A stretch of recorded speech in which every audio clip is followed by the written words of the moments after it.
director of this institute. First of all, to all the guests who have traveled from far and wide. You know, it's a Sunday and it's not easy, given the extra busy routines that we have, to pull oneself away and travel all the way to the city to be part of this event here in Visakhapatnam, to be part of this event at IIM and to kind of हौसला जो है students का बढ़ाने का जो प्रयास चल रहा है, that you have become a part of it, you have chosen to become a part of it. My sincere gratitude to all of you.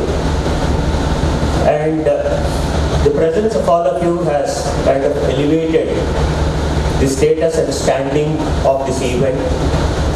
And I am sure this as an occasion where dissemination of good practices would happen, exchange of constructive ideas would happen, knowledge transfer would happen. I'm sure students are going to benefit immensely from your presence here, and when you talk to them, address them, and share your own experiences of how things are in this VUCA world, and how when they step into this world as managers, how best they could kind of take on this world. As our young friend said, she has already defined how this VUCA word came about. Today it is truly, times are very, very tough. In the sense, everybody is speaking about the challenges that one has on the business front, on providing the customer services or client services. Because when one looks at, remembers what Albert Einstein said some time back during his days, he said the significant problems we face today cannot be solved at the same level of thinking we created them at. Which means that there are new solutions which are required for the same problems and for the newer problems that are before us every day. We are speaking about the factors called best, which are kind of adding to this VUCA-ness, I would call. The political factors, earlier they used to say E stands for economic, but these days you have to add perhaps E for epistemological, which is knowledge-based, E for ethical, S is for social, and T is for technological. So when the VUCA-ness kind of made accentuated and aggravated by the best factors, makes organizations to be, makes immense demands on organizations. And the managers, for example, we are trying to produce here as part of IIM. These are the days when we speak about what we call as the world around us, the businesses around us being characterized by what we call as SMACI. Social media, mobile, analytics, cloud computing, Internet of Things. Today the entire US policy, public administration and public policy is run on Twitter. Everything we are talking about, all of us, the closest, the easiest example that comes to every one of us when we speak is how mobile has disrupted our lives, has changed everything around us, at our homes and at our workplace. When we are speaking about analytics, we are talking about how it is no longer a hypothesis-based decision making, no longer an intuition or an instincts-based decision making. It's all data-driven decision making. How I am uncovering the hidden patterns in the behavior or in the way my sales or other aspects of production is going on. Uncovering perhaps new relations, drawing out new inferences, etc. And we are talking about, the moment we speak about analytics, we are talking about the hugeness and heterogeneity of the big data, of its variety, of its velocity, of its volume, and all this we need to do provided we are sure of its validity and veracity. So these are the days when analytics is coming to fore in whatever we are trying to do. Cloud is for us to store everything and run software perhaps as a service, putting it there. And Internet of Things. The way devices around us are learning by themselves, the way without being programmed they are gaining more and more intelligence, natural language processing, artificial intelligence, virtual reality, augmented reality, speech recognition, etc. I was reading the other day that Amazon's Alexa will soon displace the first-class magistrate in a family court because it will mediate if the husband and wife are fighting at home. It will say, ask both of them to shut up and get going. So the way it is learning from the environment around us. Today I type one word in Google, it is telling me what other 10 words I should type there. So situation has become quite complex for us because we know that we are kind of open in this transparent world. Our behavior is known to everyone. My preferences are known to everyone. And the idea is, how does one company leverage these vis-a-vis the other in this tough competition? If we remember The Art of War, written by Sun Tzu about 2,500 years ago, the oldest military treatise, it says the art of war is not, it does not rely on the likelihood of the enemy not coming. The enemy would definitely come. It depends on our own readiness to receive the enemy. It also says it is not on the chance that the enemy will not attack. I mean, replace, for example, for a moment, as a crude example, enemy with a competitor. That he will not attack. He will definitely attack. It all depends on how I make my own position unassailable.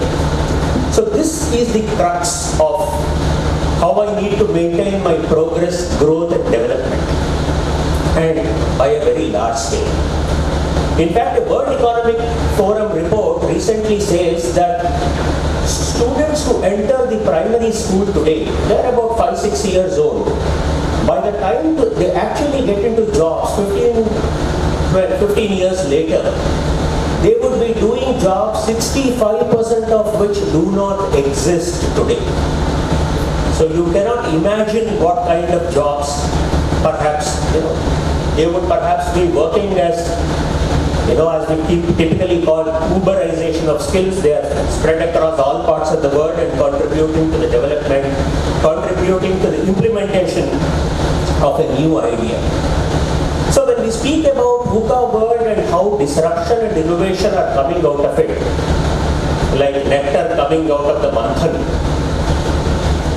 we speak about two aspects which are creativity and innovation. Creativity is the act of, or the process of producing a new idea, a novel idea. And innovation is how that idea, that creative idea is applied to come up with, to develop something which is new, novel, innovative. It could be a business method, it could be a new product, it could be a new practice, it could be a new service, which does not have, if it has close substitutes, then we treat it as kind of incremental. We treat it as a continuous innovation. We treat it as something which is evolutionary, evolving over a period of time. We treat it as something which is taking us to best in class. But if you look at the breakthrough, the radical type, what we know is something which is revolutionary, like the mobile phone. First in class, very explorative in nature, later on it could become exploitative. So the whole world, when we are speaking about disruption, first of all, creativity is the nutrient and fuel for innovation, which in turn helps us to take on this VUCA-ness present in the world. The idea, the kind of sequence that one does go these days is, if you have an idea, you kind of invent, coming out with something new which is not known or which is not popular earlier. Ideate, invent, incubate, innovate, and with investment, you kind of incorporate and become an entrepreneur and let your entrepreneurship enterprise flourish. So we have in our world a kind of a situation where we are driven towards innovation, driven towards disrupting everything that we have been doing or perhaps what we were. Will Rogers is an American author, comedian, commentator, columnist. He once said, even if you are sitting on the right track, if you don't move over, you will get run over. If you don't move out, you will get run over. Which means even if something which we are doing is good enough today, it may not be good enough tomorrow.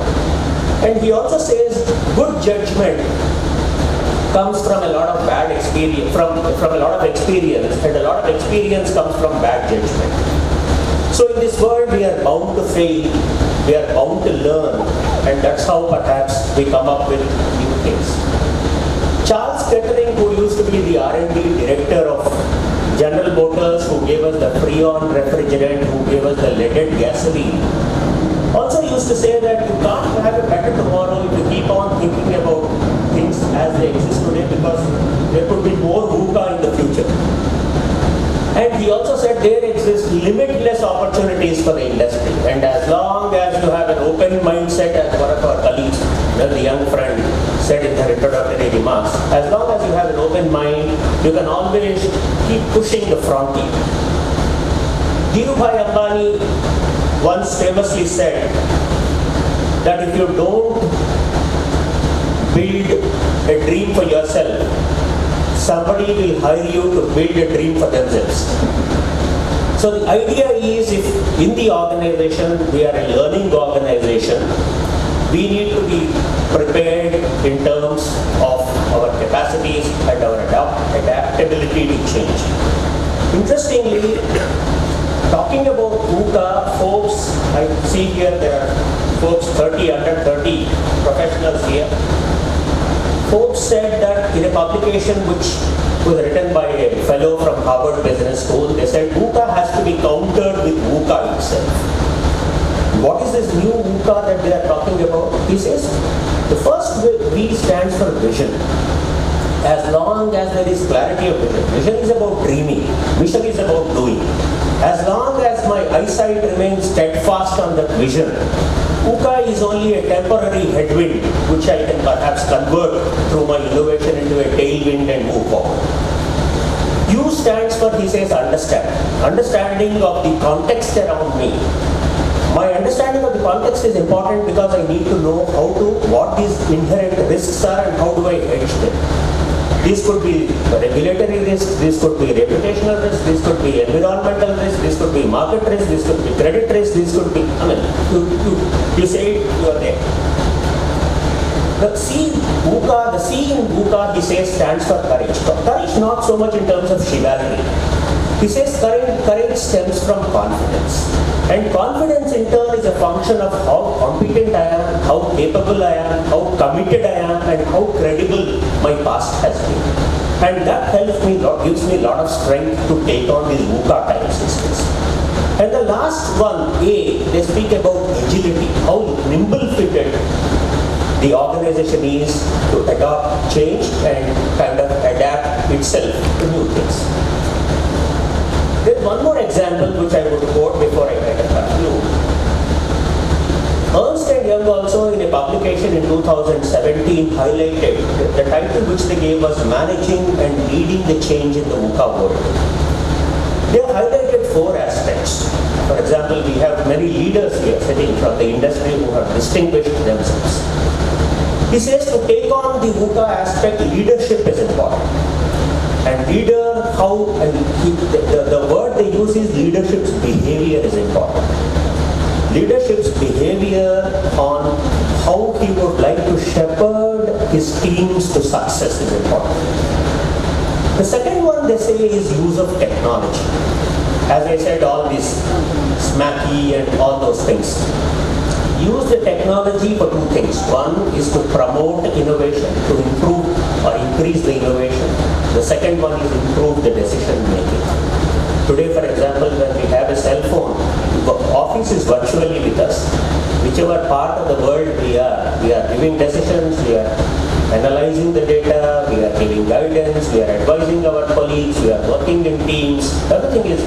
or maybe a 4 centimeter by 5 centimeter device.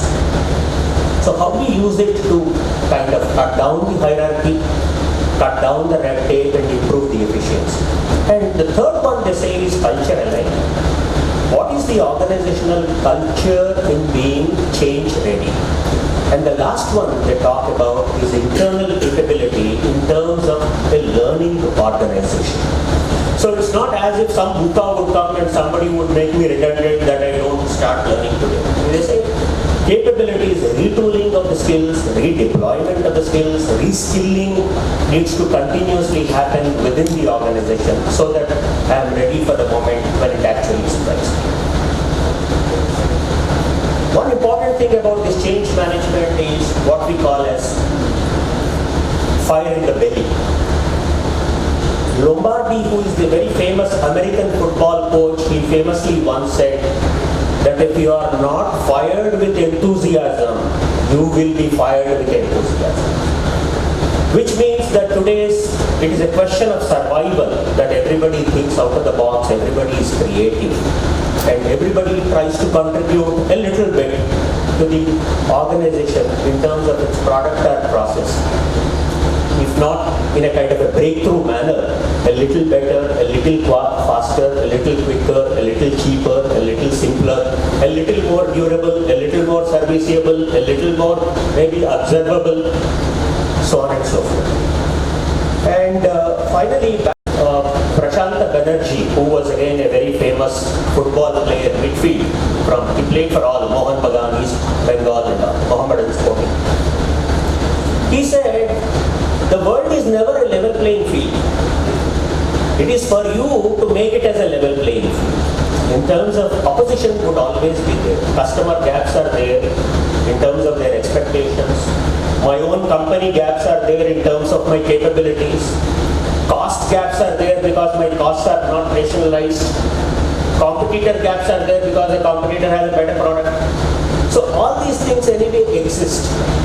And in the olden times, perhaps my father was banking with a particular bank, so I am an emotional loyalist, so I continue to bank with that. But my son today is a deliberate loyalist, as they say. He is rationally looking at options available to him, and which bank doesn't want him to go to the branch itself. He is looking at those options. So the world is swinging between kind of emotive loyalists and deliberative loyalists, and in between there are inertial loyalists who out of sheer laziness are continuing with the product or service that they have. It's only a question of time before they would become deliberative loyalists, and that is why we need for us to be prepared for VUCA. I'll stop here. I would wish all the deliberations in this one-day event a very successful kind of I do hope it will come out with a very successful outcome in terms of learning. I would once again like to thank all our esteemed, distinguished guests who have come all the way to kind of enrich the students, build their capacities, and make them understand a little more as to when they step into the corporate world, or even if it's the society at large, how they kind of lead not only themselves, their lives, but also the organization, in terms of the organizations being professionally competent and socially responsible. Thank you very much.